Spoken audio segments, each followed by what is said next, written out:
Today marks 30 years since the death of the British teenager Stephen Lawrence, a young black man killed in an unprovoked racist attack in South London.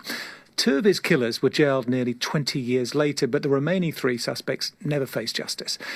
The case has been notorious for the way it was handled by the police during the investigation into his killing. Paul Moss is our Europe regional reporter. Paul, first, remind us what happened to Stephen Lawrence. He was, as you say, an 18-year-old black British boy who hoped to be an architect. And I think what I would say is his name came to be, it's an overused word, iconic, in the same way that George Floyd's became more recently, because he came to represent everything that was problematic about Britain and its policing. It was April 1993 when he was waiting at a bus stop with his friend Dwayne Brooks. 5 white boys taunted him with some pretty foul racist abuse, and then, completely unprovoked, they stabbed Stephen. Now, later, an inquiry found that when the police came, they may not have given him proper first aid. They also treated Dwayne Brooks, his friend, as a suspect rather than listening to what he was telling them.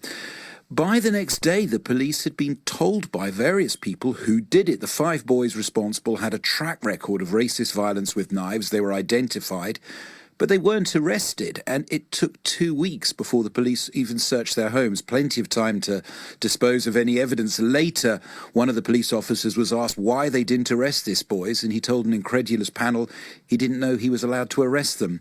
Now, the police did manage to hide a camera that filmed them joking about committing acts of racist violence. What followed was this extraordinarily long, drawn-out process over decades. There were prosecutions. They were dropped. The family attempted a private prosecution. That was rejected.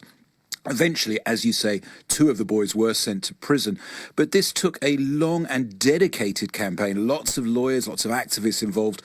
Right at the centre, though, was Stephen Lawrence's mother, Doreen, and she won huge admiration for her determination to get justice.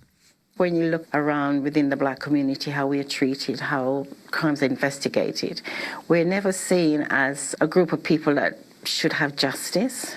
So everything that we've had, you've had to fight for and continue to fight. And all the time I kept thinking, I did nothing wrong, no did Stephen. And Paul, there was a huge, broad-ranging public inquiry into the Stephen Lawrence case. What did that find? This was the famous Macpherson inquiry, and its conclusion in some ways could be summed up in 2 words which became famous. It found that the London police were institutionally racist. In other words, it wasn't about a few rogue individuals, but about the norms and the structures of the force. But the inquiry found other things as well. There was some well-founded allegations